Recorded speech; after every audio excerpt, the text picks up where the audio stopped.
Welcome back. I miss you guys. And maybe here's something you missed from my class, quantitative analysis. We've done quantitative analysis with lots of other things. Let's do it with probability. Let's remember from before, I'm going to show you two quantities. I don't care what the number is. I just want you to compare the two numbers. Either column 1 will be larger, column 2 will be larger, or the two columns will be equal. You remember the last time we did quantitative analysis, we had that fourth option, there's not enough information. But I promise to give you enough information. So your decision is column 1, column 2, or they're equal. I'm ready to start if you are. Here's the first two quantities we're going to compare. Column 1, the chance of getting a heads when you flip a coin. What's that probability? Column 2, the chance of getting a 6 when you roll a die. That means 1 dice. Think about it for a minute. Which one is more likely? If you guessed column 1 is larger, you're right. That chance is 1 out of 2. 1/2 is much larger than 1 out of 6. Let's do the next one. Quantitatively analyze these two columns. Number 1, the chance of getting a heads when you flip a coin. Number 2, the chance of rolling an even number on a dice. Think about it for a minute.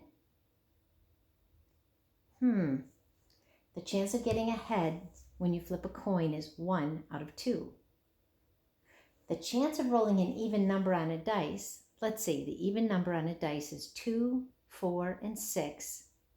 Those are the desired outcome. The possible outcome is 6. So that's 3 over 6. If you said the two columns are equal, you are right. Let's level up to something a little more complicated. There's a bag full of marbles. Here are two columns that I'd like you to compare. I'd like you to quantitatively analyze which column is greater. Column 1, the chance of picking a red marble. Column 2, the chance of picking a green marble. Well, I guess we'll need to look a little closer and see how many red marbles there are. 1, 2, 3, 4, 5. There's 5 red marbles. Green marbles, 1, 2, 3, 4, 5. Column 1 and column 2, quantitatively identical.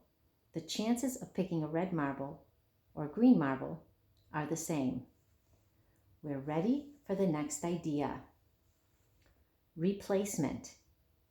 This is an idea in probability where one thing happens directly after another. Let's think about this for a minute without using any numbers, because if you get the concepts, it'll make the numbers really easy to understand. Here we go. I want you to compare these two quantities.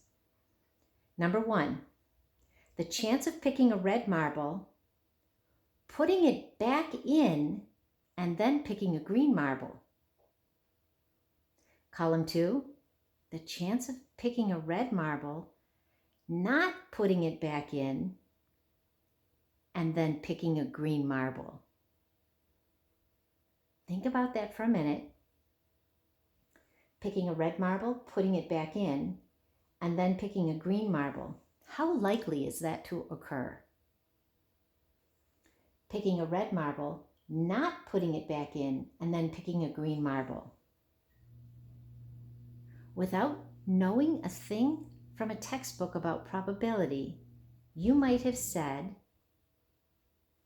it would be easier to do this one.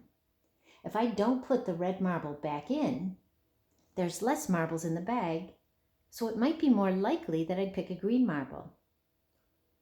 If you can compare these two quantities and you pick column 2, you have a working knowledge of replacement theory in probability. You ready for one more?